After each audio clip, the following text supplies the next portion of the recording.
What up, nation? Welcome to another edition of the Wise Tech MLB DFS Wise stream. CK013 here. You can find me on Twitter at CK_013, and I'm joined once again by the GOAT, the true OG, 2 times in 1 day yet again, Paulie D. You can find him on Twitter at Paulie with 8 Ds. Paulie, we're time for a little change of pace here with some MLB action, and we have a little bit of a different slate on each site. DraftKings lock around 6 o'clock, FanDuel around 7. What's happening? Yeah. What's happening, baby? Last I checked, our favorite NBA play was 8x at halftime. So, that's a fast ticket to Screenshot City if all goes well. You know what I'm saying? I think everybody can use a hero. Everybody needs a hero. Not all heroes wear capes. Right. It's been a great fucking season so far for MLB. I think, Paulie, you've had one losing day, and then the very next day, which was yesterday, you bounced back for over a G. I won about 2,800 between both sites. Shockey went for like 7K on DraftKings. He won like 7K. It's just been phenomenal, man. We've seen some screenshots. MG, one of our longtime members, has been in there doing dirty. He's getting real close to doing the ultimate dirty. So grateful MLB's back. Hopefully it's here to stay. Indeed. It's almost surreal at this point. 100%. Oh, I texted you this. You didn't really say anything about it, but I'm firmly in belief at this point of the season, we got to be targeting the teams that have not done well. Every team's bats are going to come around. So if a team has started off slow, their prices are low, nobody wants to play them, and those are where you get 3% owned, Arizona stacks and take down shit. And also, Arizona had the roof open yesterday. I doubt many people knew that. I didn't until after the fact. Well, actually, Paulie, they opened that roof up in the middle of the game. Oh, yeah, okay. I forgot who it was. Somebody from the Astros was bitching about it. You open up the fucking roof in the 4th inning. I think McCullers was bitching about it or something like that. Yeah, probably. Makes sense. But either way, dirties were done. Our teams all came through: the Astros, the D-backs, the Mariners. I know you had a lot of Mike Trout, which was 2% Mike Trout. Something crazy. Ridiculous. It's not often. In a great spot. Craziness. Hey, that's it. All day. AD all day. Nation, as always, if you have questions, go ahead and pop them in there. We're going to ask you to hit the like button. It looks like a lot of you already hit it for us. We appreciate you. The likes go a long way. Allow us to continue to do that dirty on that YouTube and that Twitch. So make sure you give us a like, subscribe to the channel. Don't miss out on any of the free content we do here on YouTube and Twitch. And if you need more help, if you're looking for that extra bit of premium DFS content, go check us out at westtech.com. We are a premium DFS content provider as well as a DFS community designed to make you a better DFS player. With that said, Paulie, let's go ahead and jump in this, man. I got power back. I'm running, feeling good. Let's start off with some pitchers, man. So we have like 4 more pitchers to pick from on DraftKings. On FanDuel, it's actually a pretty small slate. Talk to me about the pitchers you're looking at today. Yeah, it's a ugly slate for pitching, in my opinion. Tyler Chatwood is far and away my favorite pitcher on the slate. He's just been dominant. A guy that really never had the strikeout stuff, but had the ground balls, was in Coors, and now he's finally moved to the right ballpark with a good pitching coach, and he's made some adjustments that are really paying off for him. And against the Royals in that park, I'm gonna keep going back there. I think I want to take a couple stabs at Carrasco, who, when his stuff is on, I don't care how good the offense is, he'll do the dirt. And Cincinnati, although they have a ton of power, a lot of it's right-handed, and that's where Carrasco is strongest. So it's a GPP kind of thing because he's pricey, and I do have a lot of respect for the Cincinnati offense. But yeah, I'm willing to take a shot on him as well on the higher end. And then it really gets ugly for me, but that's it, above 8K for me. Yeah, I mean, like I said, on DraftKings, you have more of a selection. You got Carrasco and Castillo to pick from, and then you have Chatwood on both sides. So Chatwood, expect him to be very popular on FanDuel. On DraftKings, I don't think he'll be as popular. He will be owned, but not as popular because you do have Carrasco, you do have Castillo to kind of fight with ownership.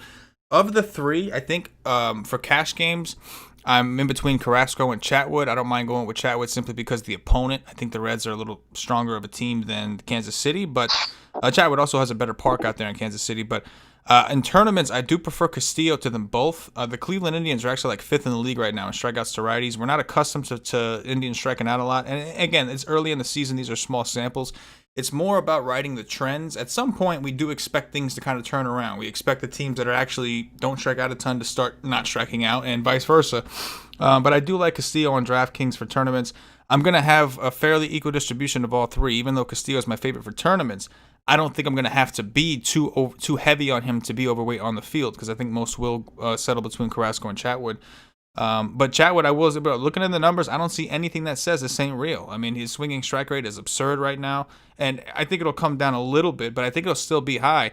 He's pretty much abandoned his four-seam fastball. He's just mixing it up with cutters, cutters and sinkers, and mixing in his junk. But he's really just abandoned the four-seam fastball, and it's really done him justice. So that's my take on the guys above. In cash games, I'd probably stick with the Chatwood Carrasco, probably Chatwood at this point. And in tournaments, I have a little bit more love for Castillo, which is a DraftKings only type of deal.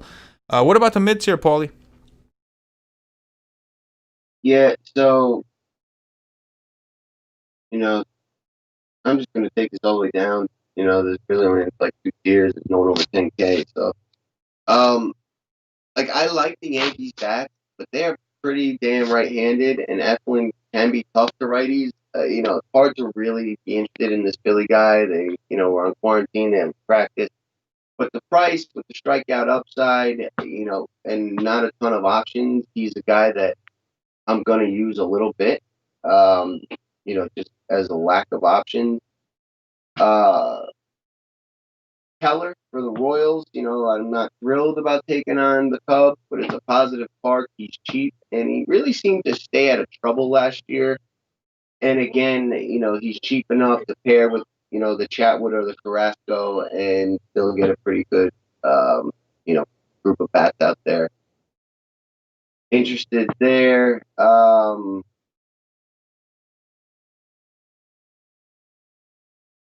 This Nate Pearson kid, I'm nervous about, but what I'm hearing around the industry makes me, if I'm going to build like 7 teams today, so I'll be willing to throw him on maybe 1 or 2. And then lastly is Josh Glenglum. That's the kid who was good out in the KBO. Got hit a little in his first start. I don't love picking on the White Sox, but he's so cheap. And there are strikeouts in that lineup, and there's no E5 in there today, and no Tim Anderson. It's a little bit of a weaker lineup, so willing to take a stab at Josh Lindblom as well, but that's like it for me. Like a really, really tight pool. If my pitchers do well, then I'll be all right. If those guys don't, then my night's kind of ruined. But it's just ugly. There's not much to like outside of the high end. I completely agree. I think there's some arguments to be made for a guy like Tuki Toussaint, who's got really good strikeout stuff, but also gets a little wild, erratic. I personally lean towards the Toronto bat side of that game. We'll talk about that in the stacks. But as far as the guys that I plan on going to war with today, we mentioned the 3 guys above on DraftKings, Chatwood kind of on an island on FanDuel. And then it's the same guys you'd mentioned, man. Nate Pearson, not that I see anything special, but I've been attacking the Braves, and I've been successful with it. They're striking out a lot. They're a good team. They're hitting well. Their ISOs and WOBAs are fine, but they are striking out a lot. And strikeouts are king in DFS, no matter what site you play. And then Lindblom, like you said, his outing got cut short against the Pirates. He was striking them out. He had 5 Ks in like 3 2/3 before he left with a little bit of a sore back or something like that. Did give up 2 runs. And the Pirates have been one of the worst teams in the game against righties so far this year. The White Sox is a team that we do believe are improved. We respect them a little bit more than we have last year, but they're still filled with strikeouts. And like you said, man, we're missing E5, missing Anderson. There's a few key players in there that make this White Sox team improve that are missing. So I'm with you, man, that the player pool is real tight. On DraftKings, Lindblom, I'll have a pretty good amount of exposure to just because it makes the builds easier when you're working in the Carrascos, Castillos, and Chatwoods. And I agree. The mid-tier, I'm not crazy. You got Zach Gallen. You got some of these other guys. I just don't love it. Gallen, I think, was extra motivated against the Dodgers, a team that kind of traded him away, gave up on him, or whatever you want to call it. But he's playing the Astros today. Very, very hard team to strike out.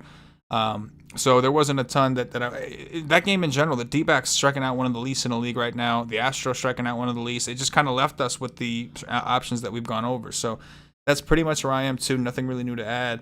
With that said, let's talk about some of the guys we're looking to pick on today. Some of the stacks we are looking at. What are some of the offenses you like, Paulie? So I really like Cleveland. Castillo throws mostly smoke. They hit that well. They're, very cheap for how good they are. This lineup is loaded, and the Reds bullpen is pretty bad if they do get Castillo, who, has had 2 starts against the Detroit Tigers, one of the easiest spots out there, and he really didn't even do too well in the last one. So I think this is like a awesome leverage slash, um, you know, wrong pricing, wrong odds to take advantage of on Cleveland, who just hasn't gotten going. But, we saw with Arizona last night, that can change in a blink of an eye. And usually when they have been so stale, like the breakout is even bigger. So I'm into Cleveland. I'm really into Philly. Like the Park, Montgomery, I do think has some talent, but he's not overpowering and, pitches to a bunch of contact for the most part. And guys like Rhys Hoskins, McCutchen, Bryce Harper, Ray Almudo, Didi, think there's potential for a lot of runs to be scored in this game. I talked about Eflin, but, I also do like some of the Yankees bats, particularly Couchman leading off, Stanton, Glaber's all right, Aaron Hicks, a little bit of a weaker lineup with no Judge, Gary the Goat's batting 8th and mostly right-handed, but I'll have a little bit of Tauchman, Hicks, Stanton, probably 3-man Yankees. I like Toronto against Toussaint, especially Roddy Tellez, Kevin Biggio. Really like that lineup up and down. And I have some interest in Milwaukee. Although I don't love the lineup, I think that's a team that can be much better than what they've shown. You get Yelich for cheap and low ownership. You're going to get Hayura, Avisel Garcia, Justin Smoke. Cheap stack. You might even be able to get 2 good pitchers with that stack. And then lastly, I'll talk about the Marlins. I mean, this lineup is much improved, especially against a lefty. I like Jesus Aguilar, Brian Anderson, John Birdie, BR versus former team. And they're also very cheap. Like, as I was talking about this, it kind of dawned on me, I think I want to put Carrasco and, what's his name, Chatwood into the same lineup. And I'm going to need some cheap stacks to make that happen. And, 5-1-1-1 kind of deal with the 2 expensive pitchers. I think that's going to be the build I lean towards the most right now. So, the Cleveland stack is cheap, the Milwaukee stack is cheap, the Miami stack is cheap. Things like that kind of get double payoff. Because I don't like anything low in the pitch today. It's funny. Real quick on the Marlins game, depending on where you look, it says that the Marlins are home, and maybe they were supposed to be. I don't know if it's COVID-related reasons, but this game is going to be played at Camden Yards, from what I understand. I got a couple different sources confirming that, and there is some weather there. I know we didn't talk about the weather. There's only 2 games with any kind of weather risk: the Yankees and Phillies, in which it's more of a yellow, more of a potential delay at some point as rains increase late. The Baltimore game is a little bit more risky. They have heavy rains picking up as the game goes on. But, I mean, we talk about, if people think this game is in Miami, that's kind of a big deal. It's like we're talking about like 2 opposite ends of the spectrum in terms of park. And you have 2 fly ball prone pitchers here. Yamamoto, who's an extreme fly ball pitcher, and LeBlanc, who had 30-something, I don't know what it was, but also a fly ball guy. Both of these guys give apart contact. I do like that game in general. I like the Marlins more, but I do like that game in general for bats. I see Joey was asking about Yamamoto, and that was really my main reasoning for not being on Yamamoto much, is because he's a big fly ball guy, and this game is going to be played at Camden Yards. Plus, you have weather risk there because they don't have the dome that they would normally have in Miami. With that said, some of the other teams pretty much similar to you, Paulie. The Cubs are a team that I'm going to have some of, but they are going to be chalky from what I understand, so I'm not trying to go too heavy on them. More like having some just in case if they go off, I want at least a couple teams in the mix. But I'm looking to go around them, looking at teams like we discussed, Miami, Baltimore. I also like Philly. I also like Toronto. Starting with the Philly team, this is not the Phillies. If you look at that lineup, it's kind of scary against left-handed pitching, man. You got Rhys Hoskins, Andrew McCutchen, JT Realmuto, even Kingery. You pretty much only want against lefties. Bryce Harper and Didi can hit lefties. So I'm with you on that, man. I kind of like the Philly side. Toronto against Toussaint. Toronto just profiled well. They have a lot of lefties. Tucson is night and day lefty versus righty, and Toronto does have a pretty good amount of lefties. Last team, you already mentioned them, as the Milwaukee Brewers going up against Gio Gonzalez. I'm not a Gio truther. In the first game of the season, he got rocked by the Twins before doing well against the Kansas City team that has struggled against lefties for years now. I think it's a little bit different situation. I don't love the Milwaukee lineup. It's not as pretty as it has been in years past, but we still got some lefty masters on there, and we have a small park to work with. So nothing that different to add, man. We're pretty much on the same stuff, which, again, is kind of scary. You know, we haven't really talked. We talked earlier about basketball. It was specific to basketball. And pop back on later, and it sounds like we're on the same shit for DraftKings. So I guess we're just on the same page, bro. We're just seeing the field the same way. You know what I mean? You know what I mean? But what's your favorite stack? My favorite stack? Honestly, right now, it's probably, if I had to pick one, it's probably the Miami game. And that's mainly because in my head, I really think we're going to get Miami at really low ownership. Because number one, people hate Miami. Number two, I think a lot of people think this game is in Miami. And number three, even the people that know it's in Miami, there's weather risk. And I think that's going to scare them also. So we just got in the chat real quick, shout out to Tony A, who says that Kevin Roth, DFS meteorologist, just said that the Baltimore game's okay, but it's not safe. So that's good enough for me to take some shots on. In tournaments, I'm not looking to be safe, right? We're looking to find our way to the top. So that's good enough for me. What about you? I think Philly's my favorite, but you know, Miami's not too far behind, and then like I really like Cleveland. You know, I don't want to push attacking Luis Castillo all that much, but it's a small slate, and you know, their bullpen's bad. You know what I mean? And when Cleveland does wake up, you're gonna have like Lindor go deep twice, J Ram hit for the cycle, like Carlos Santana hit a bomb, Franmil the GOAT hit a bomb, like. They'll go off for 15 runs and win you the slate. And I think they're going to be crazy low owned. So, like, of my 7 teams, I'll probably have 2 5-man and 1 or 2 3s. Yeah, fair enough. So, Indians, Philly, and, you know, Miami makes a lot of it work at their prices. So, I'm with you there as well. Yeah, I do not disagree with the contrarianism. I was digging for like a really low on stack. I thought about the Royals, but I just don't feel comfortable. I thought about the White Sox, but they put out a lineup I wasn't happy with. I tried. That is an interesting approach to go ahead and attack with Cleveland, but I respect these pitchers too much. If I take the L because I didn't want to attack Carrasco or Castillo, I'll just take the L. Well, I could say that, right? The day after we were all in the Comma Club. AKA Screenshot City, as we like to call it, flexing, right? In the nation, we have a question for you. Before we answer your questions, we have a question for you, and that question is, did you go to wisestake.com and book your ticket? Ticket to where, Paulie? Screenshot City, baby. Every day, it's open.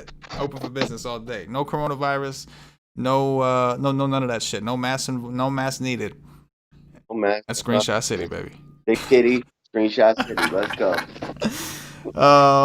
Let me see. Tony A says, how about Gio? Brewers not hitting. That is a valid point. The Brewers have really looked bad, and their lineup doesn't look great. I'm just not a Gio guy, personally.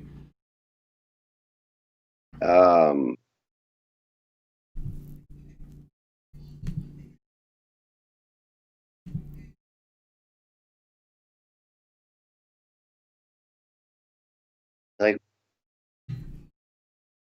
I mean, you know, there's no options on this slate. They're all really ugly. If you got a lineup that works and that's your last guy in, like, fine. You know, like, I feel like Gio, Toussaint, Pearson, Yamamoto, LeBlanc, Keller, Eflin, Montgomery, none of them get over 15 points. You know, so they're all kind of the same. So, you know. I prefer to attack him because Milwaukee has not hit, and they are a good offense, and that's going to turn around sooner than later.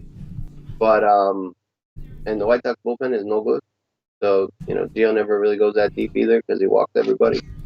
But yeah, you know he's all right. You know I don't think you know your SP2 is really going to hurt you, but I think you should make an effort to bend up on both pitches. Yeah, I do like the idea of that on DraftKings simply because you can. Right, you have 2 more pitchers. Those two good pitchers to pick from to pair with Chatwood or whoever, or even if it's those 2 guys, you don't have the liberty of doing that on FanDuel. You just got Chatwood all by himself. So I'm playing both sides, and I feel like because I'm going to be so heavy on Chatwin on FanDuel, because I'm going to be a little bit heavier on the Cubs on FanDuel, I'd rather take my DraftKings and work in teams like the Phillies, work in some of those other pitchers that I don't have access to on FanDuel. It's to kind of diversify. If Chatwin shits the bed and my FanDuel teams are done, at least I know on DraftKings I have some life there. But going back to Geo personally, I'm just not a Geo guy, and like Paulie said, on the only way that I would use him is on a site like DraftKings where I needed 2 pitchers, and I would just rather take my chances elsewhere. It's the bottom line, pretty much. Let me pop in and see. Roddy Pope says still gonna have some Miami stacks. Yes. Go ahead. Got an idea. The Cubs bats are kind of interesting, actually, right? Like, this is Keller's first start. He's probably not going to go deep. The Royals bullpen is horrible. It's 86 degrees with 86% dew point. You got massive power. Bryant, Rizzo, Baez, Schwarber, Hayward, Contreras, Ian Happ. And likely Keller not going deep and hittable. And then a horrible bullpen behind. I think the Cubs are kind of interesting that, I kind of just, it didn't occur to me till just now. What do you think of that? Well, I think the Cubs are going to be the chalk today. They're implied for the highest run total at 5.5. So on FanDuel, I even wrote in the article, I didn't write them up as a main stack, but I wrote in the slate notes that they're going to be the chalk. If you want to play them, go ahead. I'm going to play them a little bit on FanDuel. I'm going to play them a tiny bit on DraftKings. And that's only, like I said, to kind of leverage. On FanDuel, we have less teams to choose from. I'm losing the Philly stack over there, one of the offenses I like, so quickly replace those with some Cubs shares. But the main reason that I didn't bring them up was simply because I think they're going to be popular. It doesn't mean they won't do well, but I'm already on popular pitching. Right. You know what I'm saying? So I was just kind of like... Scratch that.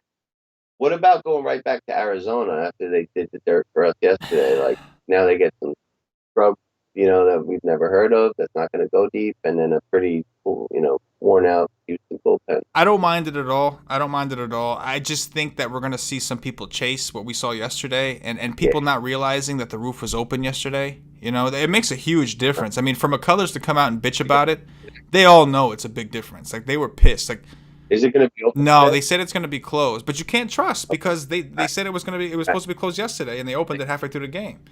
So as of now, they say it's closed, but obviously they'll do what they have to do, what they think they have to do. Right. To get Arizona. That's it. It depends on. I guess it depends on the flow of the game, right? Dirty burgers all day. All day. Let's see here, mix those just right quick.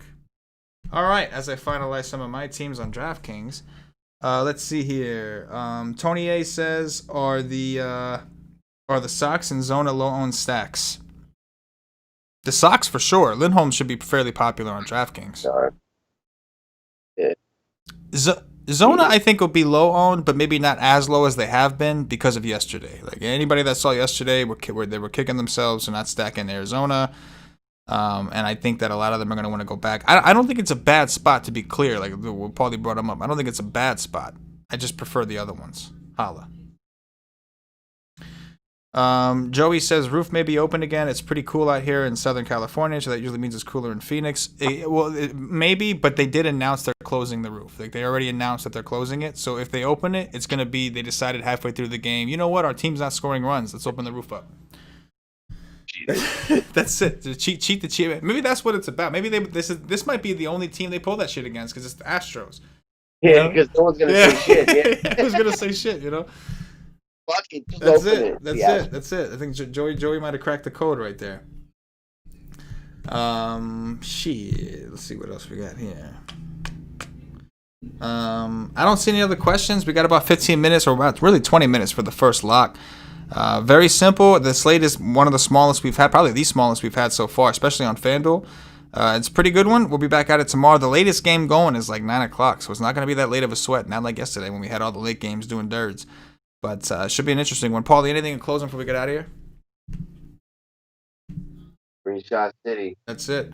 Big City, Screenshot City. Book your ticket at wisec.com. Hit the like button, subscribe to the channel. I know the baseball shows have been quick. We'll go a little bit more in depth as we get through NBA season. But really, I mean, there's so many games in baseball. We'd rather just tell you what we actually like rather than go through every single game and talk about situations that we're not even interested in. Unless, of course, the Wise Tech Nation asks. Because when the Wise Tech Nation asks, we deliver. That's what we do. For Paulie D, for myself, the entire Wise Tech Nation, as always, good luck.